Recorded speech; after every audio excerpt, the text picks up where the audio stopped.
Hey, brothers and sisters. Whoo! Terry is feeling so much better. You know, there's something about having God put a burden on your heart, and where you can't sleep, you can't think about anything, but doing what your spiritual gift is. And you know, not all of us get the not easy. No spiritual gift is easy, but God has chosen different people for different gifts. And you know, like to get the gift of healing, I got the gift of healing after asking for 3 years to get the gift of healing. And not that everybody that I pray for or lay hands on gets healed, but just when it does happen, it's just so wonderful. So today I went down to the hospital to visit the ICU patients, and it turns out there weren't many people, and in fact the waiting room was empty. But we spent 2 hours visiting patients, and then this is a hospital that is not like the secular hospital that I go to. This is a Catholic hospital, but it's mostly full of Christians. My daughter and I were there for 7 days, her senior year of college, and I'm telling you what, there are so many Christian nurses and staff at that hospital that just flocked to our room as we were on the 7th floor. And actually, Morgan almost died. Her blood pressure got down to like 50/30 something. But anyway, it's just so inspiring to meet these people that, you know, they see life and death situations every day. And just to be able to take a dog in and I mean, really, we spent a lot of time, 2 hours, mainly with the nurses and with the staff.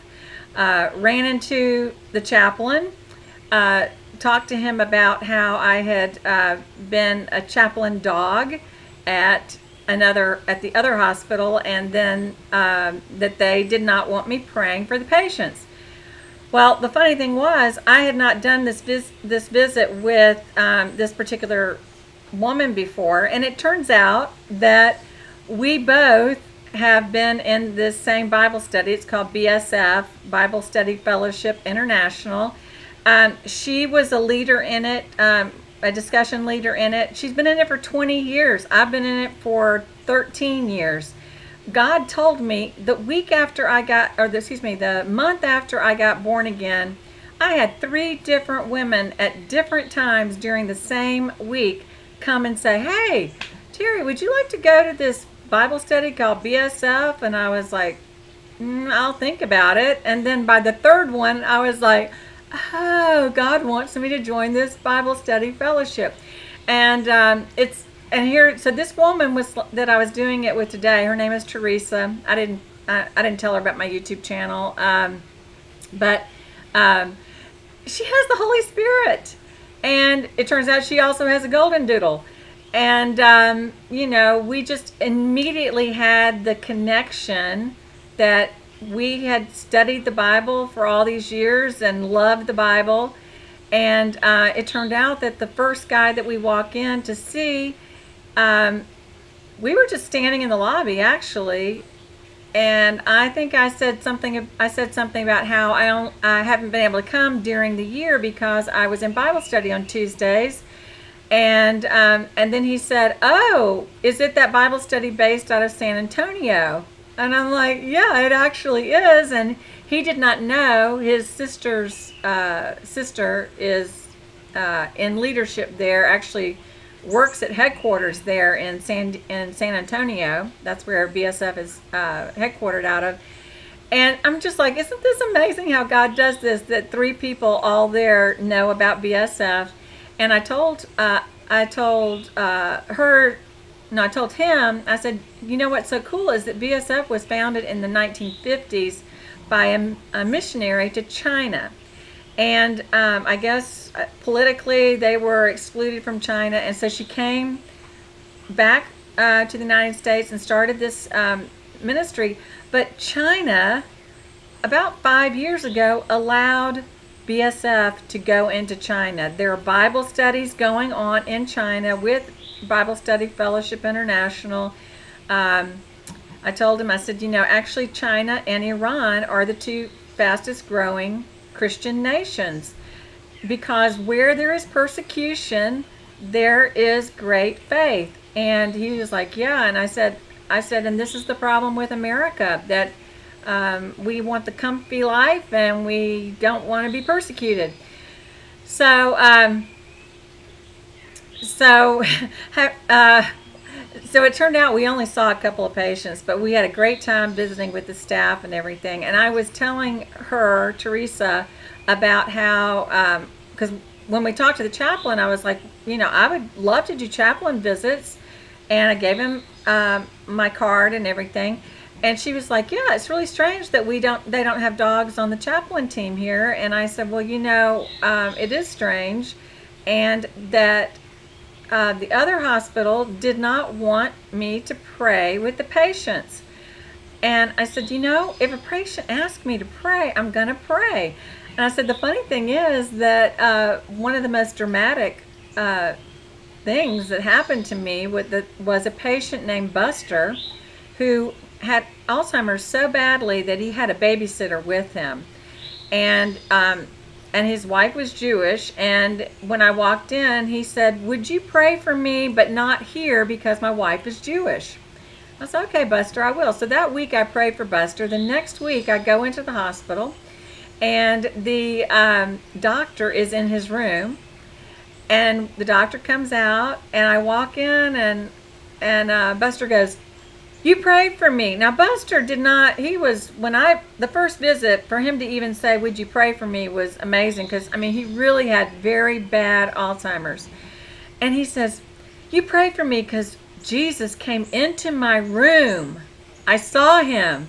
And I was like, really? Because I haven't seen that happen. You know, my best friend Ferry has seen that happen. I've seen other people's testimonies that they've had Jesus show up to them, too. Anytime Jesus wants to appear to me, I would love to have that. But he said, yeah, and I told Jesus if he would heal me and forgive me, that I would get baptized and I would start going to church and read my Bible.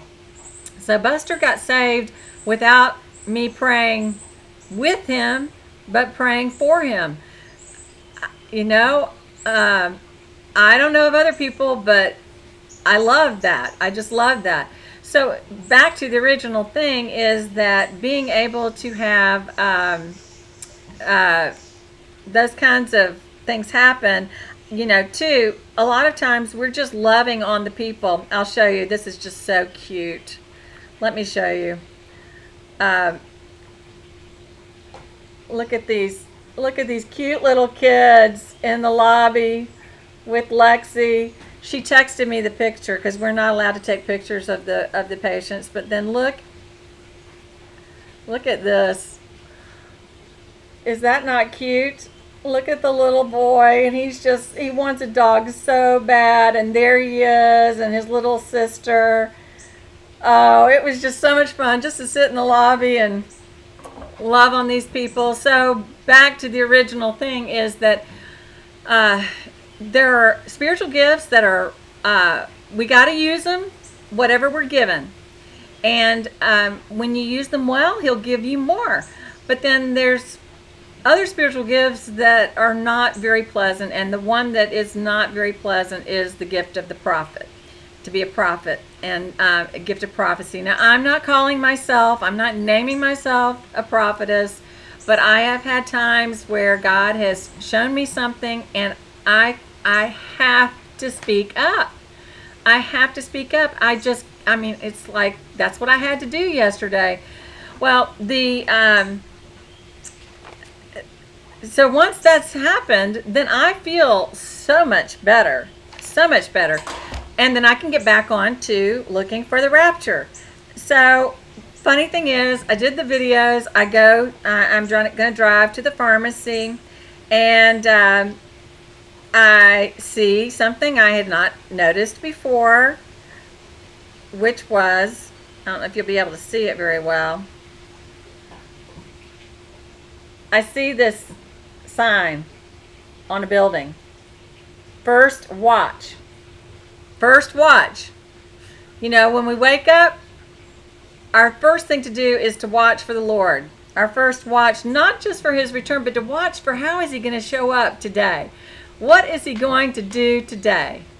And he does it, like, you know, walking by the Spirit. That, I mean, come on. It's just like, out of all these people, how does it turn out that this woman is with BSF and that this man's sister-in-law is with BSF? It's just so incredible. So I see first watch, and then I'm going to tell you, I go to the pharmacy, and it's so hard to recreate these things, but I go to the pharmacy, and then I'm just going to give you an example. And I do know, I don't know his name, but I do know that he was like asking for my YouTube channel. So hi from the pharmacy, the Kaiser Permanente pharmacy folks. Hey there. So I just said to the guy, he was chewing gum, and he was saying, "Boy, I'm running out of gum." And I was like, "Do you chew gum all day long?" And he said, yeah, I do. And I was like, "Doesn't that hurt your jaw?" And he goes, No. He says, "I do that instead of smoking." And I was like, "Oh, okay." I said, "But what about, does that make you grind your teeth at night? You know, that's a lot of stress on your jaw." He's like, "I got really super strong jaws." But then he says, "But my girlfriend, she grinds her teeth at night, so I sure don't want to do that." Well, this is the thing. You got to put on your spiritual ears, and you have to listen to people to know what is your in, to be able to tell them about Jesus and about Jesus coming. So when I heard him say that with his girlfriend, you know, it's not judging the world. It's just saying, I said something like, "Oh, so you're not smoking, but you're sleeping with your girlfriend." I said, "Why don't you get married?" And he goes, wow, that's what I was thinking about it. He said, "Actually, it's been in my heart that that's what I should do." And so I said, yes, because Jesus is coming, and you don't want to be caught living in sin, is what I said. Living in sin, I think is what I said. And the other pharmacist says, yes, tell him. And I'm like, "Okay, I will." She goes, "Yeah, you're just like my mother, and we've been trying to tell him." And I said, "Well, listen, I've got a YouTube channel, and I'm trying to tell you that Jesus is coming back." And he goes, "Oh, well, I'm going to be okay." And I said, "No, actually, you're not going to be okay." And he's like, "What?" And I said, "Well, yeah, you know, actually, for you to be living with your girlfriend is the same thing as if you were living with a man. It's the same thing to God." And he, you know, he got serious, but he was listening. And I said, "Yeah, you know, homosexual sin is the same thing as you living with your girlfriend. And when Jesus comes back, you're going to be left behind." And he's like, "Really?" And I said, "Yeah." And I said, look at the solar eclipse. Look at the, he is like, really, he's like, yeah. And then I said, "So why haven't you just gone and gotten married?" And he goes, "Well, I need to save up for a ring." I said, "No, you don't need a ring. Buy something on, you know, QVC and get her a ring, and just go get married. You don't even need to have a wedding." And he goes, "Well, you know, she really would like that." And he said, "You know, this is really strange, because I had prayed." In fact, he said, I gave him "Are you good enough to go to heaven?" And he said, "Can you tell me what your YouTube channel is?" And I said, "Yeah."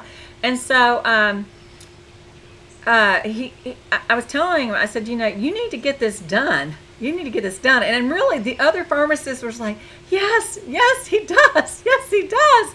It was just amazing. And so I said, you know, if it turns out that Jesus comes and you get left behind, you know, it's going to be really horrible, and I don't want that for you. I want you to decide today to get married." And he said, "Oh, well, I'm going to be fine. I'm going to be fine." And I said, "No, actually, you're not." And he goes, "Yeah, I am, because I prayed." I said, "Well, what did you pray?" He said, "Well, actually, she left me." Maybe she left him because he didn't get married.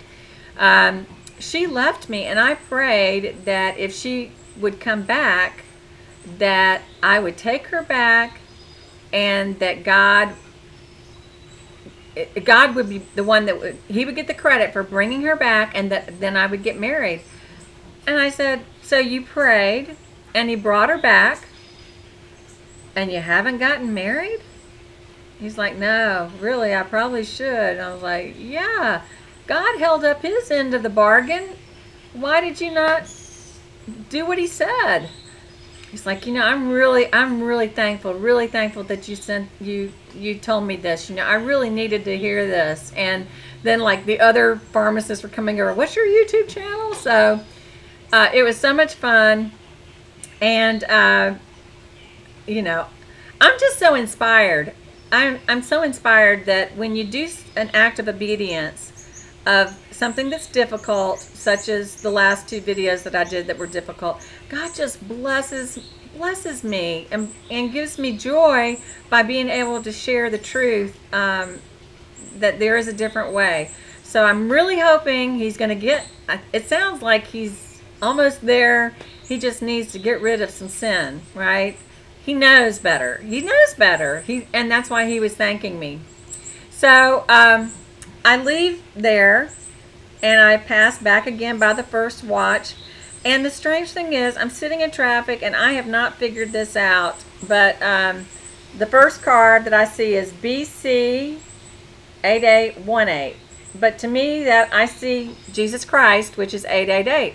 Then the weird thing is, I took 2 more pictures. I thought, of course, I was using my cell phone while I was sitting in traffic, which now Georgia has a law that you're not supposed to touch your phone unless your car is in park. But I was sitting in traffic, and first I see a 2008, and then I see an 8002, and then I see a 2008. And I'm like, wow, this is really weird. Now, the strange thing is, Prince William turned 36. Now, when I see 36, I also see 3 6s, and I think there's a lot of strange stuff about Prince William. He rode on a white horse, while his dad rode on a little small black horse in the parade for his grandmother's birthday. So he turned 36 on the 21st. Charles Krauthammer died on the 21st. Then Prince William heads to Israel. Barry sent me a thing about Paul Begley. I don't watch Paul Begley, but something about Paul Begley talking about how he had met with Abbas, I guess is his name. Mood Abbas. I don't know. But the Palestinian guy, and said that he was going to broker a peace deal. How about that?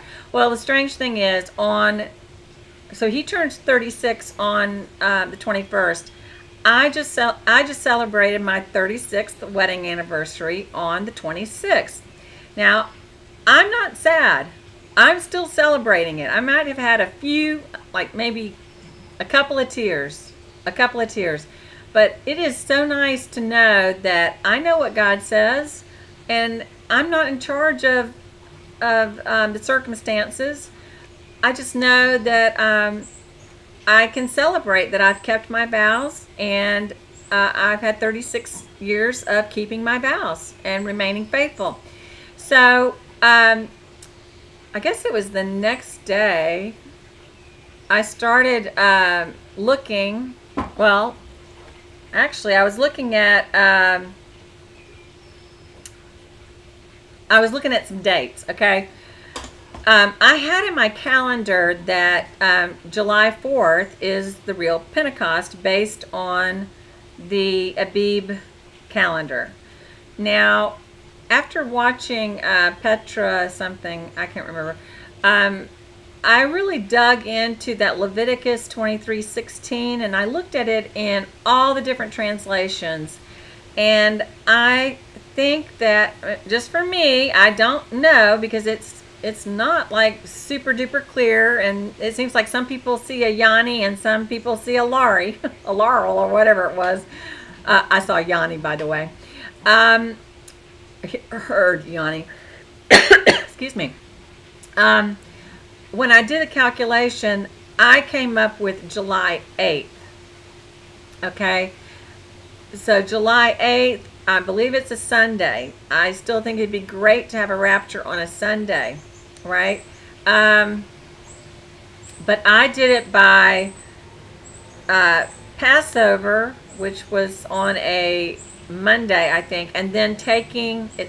It's, to me, it sounds like you take the Sunday after the Sabbath, which is after Passover, and because Passover isn't always on a Saturday, right?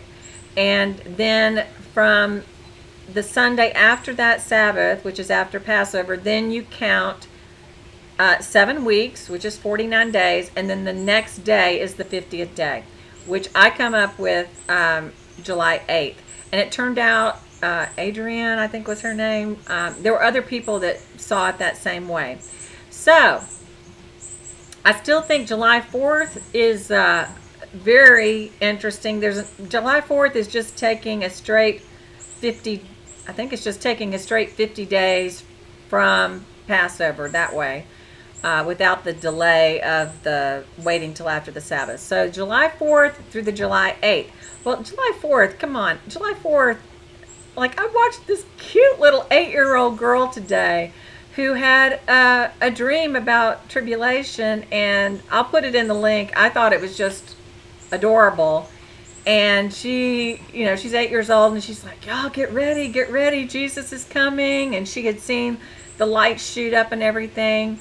There are a lot of people that are getting dreams and visions still, which means he's still coming, right? And then what's that? What else? I was watching Mike 444, who does Byron Searle's prophecies. So those are very interesting to me. Okay, July 4th, obviously, is our nation's birthday, and there's a whole lot of, our nation has been a gift from God.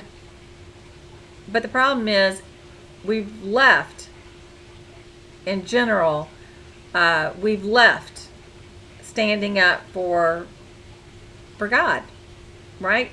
In fact, where was I? I was at the hospital today, and I was telling something in the bathroom to Teresa about something about it, and one of the other nurses was like, "We live in it was a black woman too. She's like, we live in a godless country. We live in a godless country." It's just. I think it'd be very interesting for it to be July 4th. But July 8th is great. Now, the funny thing, I did not put this in as a dream, but I had written it down, and I put it in some other people's comments. But I don't think I've talked about it, but I had a dream of seeing 3 white envelopes, the back of 3 white envelopes. I might have put this in, but anyway, 3 white envelopes. The center one was higher than the other 2, and I woke up with that they were Valentine's. And Valentine's Day in Jerusalem is July 26th, with the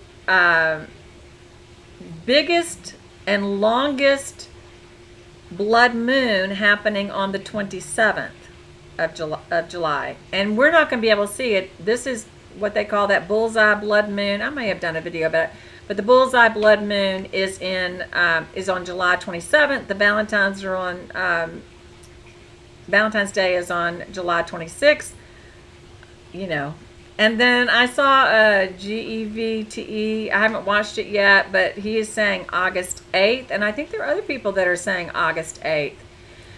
Now, why does the 2008 thing that I saw like several tags, and I saw it again today. I saw like 2 or 3 2008s.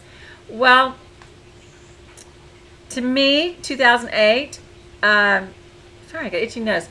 2008 is actually when my divorce was final.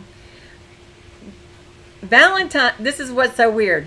Valentine's Day of 2007 is when my husband decided, I guess he'd actually already been to the attorney On Valentine's Day 2007, he calls me up and says he'd like to meet with me the next day.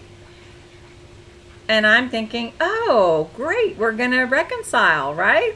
And we went to meet at a restaurant, and it wasn't for him to have a meal with me. It was for him to hand me a letter and to tell me that he will love me forever, but that he is divorcing me. So that was my Valentine's of 2007. And I fought the divorce for his good, actually, but God had me fight it. God, and I'm telling you, I know I was supposed to fight it because I even had, as it was proceeding along, I had a receptionist named Mrs. King who called me up and said, listen, you're a Christian and your attorney is not. And he is not working for your side. And this was her boss. And she said, you need to get out and get another attorney. Well, the great thing about doing that was it delayed it even more. And if you go back to my earlier videos, you know, God was in control of the whole thing. And God was so merciful to keep on having me fight for this marriage and to keep on giving him opportunities to drop the divorce. So you can go back to my old videos and see that. But the strange thing is, my divorce, my divorce is going along. On June 26th of 2008, he calls me from the Braves game, calls me to tell me happy anniversary and how he loves me forever. And I'm just like, this is so surreal. I'm talking to him. He's at the Braves game, and I believe he was with another woman, actually. I mean, he's just such a double-minded man. In fact, I'm pretty sure he was with another woman because some of my kids' friends saw him, but he had season tickets, so I don't know if it's his particular one. But he calls me on my anniversary after we've been fighting a divorce from February 15th, you know, it took a month and a half before I got served papers because God told me to stay in my bedroom, my daughter's room. But June 26th of 2008, so 10 years ago, he's calling me and telling me he'll love me forever and always will. And the divorce is getting very close to being final. Really just an amazing thing had happened. Lots of amazing things had happened, but you can go to look at my old videos. But then the divorce was actually final at the end of July. And I don't know the exact date. I could look it up, but for some reason I've thought it's been July 26th or 27th for these 10 years. So when I see 2008, 2008, 2008, 2008, I'm just like, God, are you trying to tell me that my 10 years of since I've been divorced and something that God hated, that something's going to happen, like maybe even my own marriage in heaven? I don't know. Sounds pretty cool to me. Okay, so I'm looking, and I am excited, even if it goes to August 11th. I don't know what this August 11th thing is, but I keep thinking, surely Jesus is coming to get us before the anniversary of the solar eclipse. It just doesn't make sense. Oh, in fact, yesterday when I was talking to the pharmacist guy, I said something about, oh, you know about the solar eclipse? And he goes, yeah, I know about the solar eclipse. I said, and what about these biblical proportion storms and hurricanes and volcanoes? And I mean, he was like, yeah. And I said, well, have you ever heard the story of Jonah? And he's like, yeah, he's something to do with Ishmael. And I said, oh, are you Muslim? He's like, no, I'm not Muslim. I said, oh, well, Ishmael is the father of Islam. So he goes, no, I'm not Muslim. And I said, well, it has nothing to do with Ishmael. It has to do that with Nineveh, they were living in sin, and they had a solar eclipse that warned them of the judgment to come. And then they repented when Jonah came and were saved from judgment. But America has not repented, and judgment is coming. So certainly, doesn't it make sense? I mean, you know, I don't have the mind of God, but doesn't it make sense that God would come before August 21st and take us away before the judgment comes? I don't know. Okay, another thing I wanted to cover is that I watched a great video by a guy I don't know, and it was actually he was doing a message to other pastors about the seriousness of the Jezebel spirit. The Jezebel spirit, let's see, I think I took notes on it. Well, maybe I'll just put it in the link. But the Jezebel spirit, where did I put this? Oh, the Jezebel spirit is a spirit that works along with Ahab, and it brings insecurity, rejection, pride, arrogance, manipulation, and control. And it's a really, really good message about what is going on. There's Jezebel spirit in the church. There's Jezebel spirit among the people. And we've got to fight the Jezebel spirit and cast it out if we see it. But the Jezebel spirit is leading people into idolatry and sexual immorality. So I'll put that link in. And then I was just going to say, I've had this song for many days, and I wanted to, it's called When My Heart Is Torn. And that's the thing too, I'm so inspired by, I've seen videos of testimonies of people getting healed from homosexuality. There's this girl, I think she's Heaven Exists or something like that. She's a young thing, probably 25. And I just love her. And she had a homosexual spirit that she got delivered of. So anyway, there is hope beyond the suffering, joy beyond the tears, peace in every tragedy, love that conquers fear. I have found redemption in the blood of Christ. My body might be dying, but I'll always be alive. I love that song. You have turned my mourning into dancing. You have covered me with grace. The struggle here may last a moment, but my life with you will last always.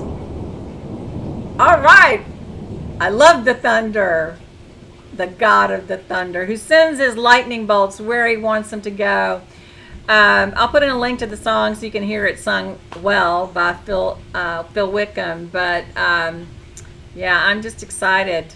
Once again, I'm excited. I think there's a lot going on, and I love you. I thank you for your support. I thank you for your prayers. I am praying for a lot of y'all. You know, people who have been people of courage. I'm thinking of Lori, for instance, to get out of her immorality and to face the persecution. You know, there are a lot of us who are facing the persecution where they hate us. They hate us. And it's not anything we do. It's just that our spirit in us is, it makes us stink to them, right? And, you know, it's so funny because I've actually had, I don't know, I've had demons say things to me like that. You stink. And I'm thinking, you know, that isn't the person. Our battle is not with flesh and blood. It is against spirits. And this Jezebel spirit and Ahab spirit, they are in a lot of people. And they hate us because we're not going to be afraid. But keep in mind, the devil is prowling as a roaring lion, looking for whom he's supposed to devour. So that's why we got to stay in our word and keep resisting the devil, and he will flee from you. Okay? Keep your eyes, ears, mouth, heart, everything guarded. And I pray that you're protected by a shield of angels. I was watching Diane Oliveria or something like that. I haven't watched her whole video, but man, she has angel lights going through her bedroom. She really does. I mean, you just can't help but see them. They're there. So, you know, maybe she's someone that you follow, but I don't. But when I saw this video, it was clear that she's like, wow, look at that one and that one. And they really are. They're angel spirits. They really are. And I, too, have had a ball of fire, excuse me, not a ball of fire, a ball of light that I did not see, that Lexi saw. And I was taking a picture of Lexi in a selfie, and there it was. It shows up. I took 6 pictures, and the light was there, but I couldn't see it. It was like an invisible angel to me. But Lexi saw it, and Diane Oliveri, I'm not sure, she was driving in the car and saw it in her rear view mirror. She saw an angel in the car with her. So I pray, the angels are around, and the demons are too, and I pray that you have a shield of protection, and that you have the Lord of angel armies by your side. He goes before you, and you are surrounded by angels. I love you. God bless you. Get out there and witness to some people. All right. Bye-bye.